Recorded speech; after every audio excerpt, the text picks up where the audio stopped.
Bom, hoje nós vamos falar sobre a força e o amor que movem as mães atípicas. Mulheres que reinventam suas rotinas, seus sonhos e até mesmo a própria vida para garantir o cuidado integral dos filhos que exigem atenção especial, renúncias e muita dedicação. Elas constroem diariamente um caminho de acolhimento e também de superação. E para entender melhor essa realidade tão intensa e cheia de coragem, eu converso aqui agora com a neurocientista Thelma Gregolin. Boa tarde, tudo bem? Boa tarde, tudo bem, Pan? Seja muito bem-vinda.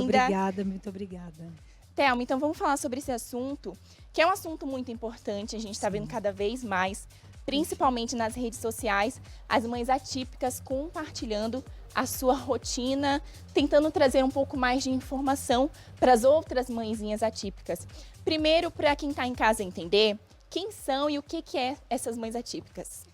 Então vamos lá. Boa tarde novamente. Pan, as mães atípicas, na verdade, são sobreviventes, né? São mulheres que adaptam não somente a necessidade dos empecilhos diários de uma mulher, que é a casa, é o trabalho, né? E também vem com ela essa demanda gigante, que é levarem um médico a mais e um terapeuta a mais. Então, para conciliar e se adaptar a tudo isso, é muito complicado para ela, né? Então, ela tem uma rotina exacerbada, ela está sempre vigilante para poder saber. Então, esse ponto de partida que você me traz sobre mães atípicas, antigamente elas tratavam como as mães especiais. Então, dentro desse termo, mães especiais, ficava aquela ideia, vamos supor assim, nossa, ela é especial, então não precisa de cuidado, né? Não, elas eram mais solitárias, digamos assim, né? Até porque é um assunto que a gente está ouvindo falar muito mais hoje em dia do que antigamente, né, Thelma? Perfeito. Porque a gente vem com essa ideia de necessidade do acolhimento dessa mãe para que também essa criança ou esse adolescente, né, ou o marido, né, as pessoas que estão envolvidas num diagnóstico, elas sejam paradas, porque ela vai ser o suporte. Então a mãe atípica, ela veio como um nome, um termo comum por escolha pela sociedade, uma comunidade de mulheres que defende totalmente essa integralidade da saúde emocional, sem ter tanto abuso na parte física, emocional, né?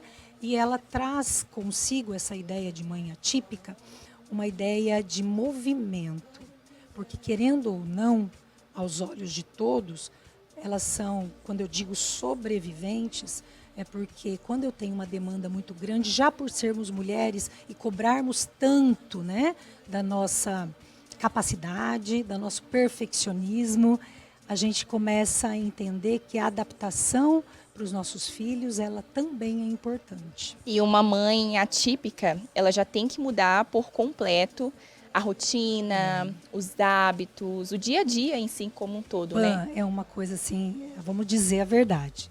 A mãe atípica, ela nasce com a criança, que ela começa emocional. Então, ela começa a perceber que ela sente que ela não tem uma criança dentro dos desenvolvimentos na comparação com outros.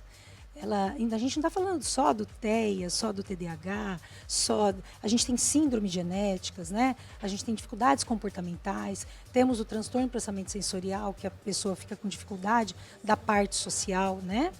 Então a mãe atípica, ela já nasce com primeiramente um sonho de transformar aquela criança num príncipe, numa princesa. E aí o que acontece? Começa a deparar-se com observações que não é aquilo, né? E falando nessa questão de querer proporcionar o melhor para o filho, o que uma mãe atípica precisa ter de diferente ou a mais para conseguir dar uma assistência completa para a criança? Então, primeiramente, é aceitar a situação em que eu tenho uma dificuldade a mais, né? Então, eu tenho um filho com uma dificuldade de desenvolvimento, logo eu preciso, primeiro observei. Aí observei, eu começo a notar que minha memória não está boa, eu começo a notar que eu não estou dando conta das coisas básicas que anteriormente eu dava, eu começo a notar que o meu filho me chama para mais atenção, o meu esposo me chama para mais atenção, as amigas me chamam. Então, é quando eu começo a observar e ter a certeza que algo está errado. Esse é o primeiro ponto. O ponto de partida começa com a gente. Segundo, rede de apoio. É indispensável a rede de apoio. Então, hoje nós temos as escolas integrais, mas infelizmente é só as particulares, né? Então, temos essa carência aí social. A gente precisa trazer mais informações para que ela saiba que ser mãe, ninguém vai fazer isso por ela. Então, ela não está sozinha também, não né? está sozinha. E outra, você pode contratar pessoas para fazer algo que você não domina na totalidade. Mas ser mãe, vivenciar, aproveitar, conduzir a tua família, né, o seu filho, é só você quem faz. Então, se eu não trouxer a leveza da identidade da maternidade, eu não vou conseguir. Então, se eu estiver acima dessa sobrecarga, essa exaustão, né, emocional, diária, de um planejamento de adaptações, eu não vou conseguir. Então, é isso. Precisa se doar muito mais do que, de repente, uma mãe que tem uma criança que não tem um diagnóstico de TDAH, de autismo. Exato. Seria isso? Então, uma mãe atípica, ela precisa fazer mais renúncias, talvez essa seja a palavra, né? Perfeito. Renunciar mais coisas para que ela consiga realmente ajudar o filho dela. Interessante que você me falou, um ponto lindo, que ninguém fala sobre o burnout parental, né? Então, isso que você acabou de me falar é o movimento da mãe que chega num ponto que ama seu filho profundamente, porém não aguenta mais aquela rotina. Então, o que é o burnout parental? É aquele quando a mulher chega na exaustão, ela não aguenta mais. Então, as indicações são a memória, não conseguir executar, a gente chama dentro da neurociência de função executiva. O que é isso? Eu planejei o dia inteiro o que eu vou fazer e eu não consigo agir. Eu paraliso. Então, eu não sei para onde vou. Não sabe por onde começar, né? Não sei por onde começar. É onde eu preciso de apoio, de ajuda. E pedir ajuda. Eu sempre falo. Isso já é um sinal, então, para a mãe que passa por essa situação, procurar ajuda? Urgente. A partir do momento que eu comecei a ter problemas, dificuldades de memória, dificuldades no meu planejamento e não conseguia executar. Então, eu preciso procurar ajuda, porque não está nada bom. É muito importante isso, para não chegar a um estado de síndrome de burnout parental, né? Esse é um termo novo para mim, essa questão. O burnout, acho que a gente está ouvindo falar um pouco mais agora, né? Várias pessoas, pelo menos de pessoas que eu conheço, eu já tive contato, né? De saber que estava com esse problema. Mas o burnout parental, o que ele seria para quem está em casa acompanhando, então, entendendo? Quando a gente fala de burnout, inclusive você está se deparando com uma pessoa que acabou, tô terminando um tratamento de burnout, né? E o que acontece? Olha que interessante. O burnout, ele é exaustão. Então, hoje nós temos o dia a dia, né, as ofertas do celular na sua mão, né, da telecomunicação de todas as formas. Então, está tudo muito mais fácil de informações. Logo, eu entro num cérebro que a gente chama de hipervigilante. O que é esse cérebro hipervigilante? Então, eu vou programar o que eu vou dar de comida para o meu filho, para o meu marido, mas também eu estou fazendo a comida, eu estou pensando como que eu vou vestir, qual que vai ser. Eu não estou vivendo, tá vendo? Eu vou sempre pensando no que vai ser feito. O que vai ser feito? Eu estou vigilante, vigiando em tudo. Então, ela entra em paranoias, começa a brigar, começa a perder a paciência. Por quê? As coisas não saem dentro do nosso protocolo, né? A vida não é um protocolo. Quem dera se fosse né? tudo do nosso não, jeito, né? E não é, né? Então, o que acontece? Como a nossa vida não é um protocolo e as pessoas não são robôs. O que acontece, Pan? Essa pessoa necessita observar que a agressividade já é um estado de exaustão. O que é, então, burnout parental? Burnout parental ela já é exaustão, né? Então, logo eu tenho uma indicação de sobrecarga de um filho, de uma filha, que eu não estou dando conta nem da minha vida, nem da dele. E por mais que eu me dedique, eu não vou chegar ao que eu espero. Então, existem pessoas que têm mais predisposições a ter burnout. E tem pessoas, Pan, que jamais terão burnout. Por qual motivo? Quais são as características? As características? Então, vamos lá. Pessoas perfeccionistas, pessoas que têm critérios e padrões elevados, que não se permitem errar. né? Pessoas que buscam a perfeição, a gente vai falar lindamente, né, sobre consultoria, que vai ajudar muito a Sabrina, mas tudo isso serve para ela sempre estar buscando algo perfeito, e não é por aí. As pessoas que se cobram mais, então, têm mais chance de ter burnout, né, o nome. Perfeito. E qual que é a solução para esse problema? Vamos O que lá. ela pode fazer? Quando ela identificou, eu tenho, o que eu posso fazer? Primeiro que para identificação precisa de um médico, precisa de uma investigação para poder analisar se de fato estamos nisso ou só exaustão momentânea, de uma passagem, de um trauma, né? Então, primeiramente, tem que ser investigado. Mas constatando o burnout, vamos lá.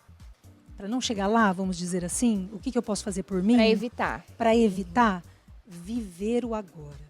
Que a gente fala do mindfulness, né? Viver o agora. Então, eu tô aqui com a Pan, eu tô me deliciando aqui no Vitrine, né? Eu tô adorando conversar, te conhecer, conhecendo as meninas, conhecendo todo mundo aqui, o ambiente. Então, eu tô me permitindo o prazer de estar. Tá desfrutando do teu momento. Desfrutando de verdade. Eu vou falar sempre assim, né? O que é desfrutar de verdade? A gente tem duas formas de atingir a nossa felicidade. Ou ela é intrínseca dentro da gente, ou ela é extrínseca. Dependemos de alguém para nos dar felicidade. Quando a gente consegue constatar a nossa felicidade intrínseca, é ali que você reconhece que sentimento que é esse. É quando você passa a mão no cachorro e ele demonstra aquela felicidade e você ri. É quando você está caminhando no lago e você se depara com o nascer e pôr do sol, né, com a folhagem, com os animais. Então, essa felicidade intrínseca, ela é importante para que eu vivencie o presente. Outra coisa, nós estávamos falando sobre a respiração do nervo vago. Então, aquela respiração, estou muito nervosa, estou com ansiedade, estou apavorada, não consigo, paralisei. Então, vamos respirar? 5 segundos, puxando o ar, segura 4 segundos e elimina durante 6 segundos esse ar. Isso já vai ajudar a passar aquele nervoso. Porque então. você vai fazer toda uma parte fluida de oxigenação para o cérebro, o seu organismo. Então, e faz com que você pare. Vamos parar, né? Vamos parar e sentir, ver as pessoas, olhar as coisas de fato, absorver o que é lhe dado, né? E tem mais. Vamos constatar assim, ó. Até então, eu desejava algo, certo? Queria ter um filho. E agora que eu tenho meu filho, eu vou me deliciar do jeito que somos. Ah, é muito difícil falar isso? É, mas isso é um treino. Assim como você vai para academia, é um treino. Comportamentalmente, cognitivamente, é um treino. E quando a gente traz isso como uma identidade diária, ela automatiza. Por isso é tão importante. Então, o que fazer são essas atividades. Tem todo um processo de você se fazer massagem durante o banho, sentir a água correndo no seu rosto, sentir o banho na sua essensidade. E aí, o que acontece? Quando você se depara em vivenciar o agora, tudo faz sentido. Porque, caso contrário, você pega um celular 24 horas, você está sempre se comparando à perfeição. E, na verdade, a nossa perfeição nem existe, né? Pois é, tá longe, né? Tá muito longe. Bem longe. Tá muito longe.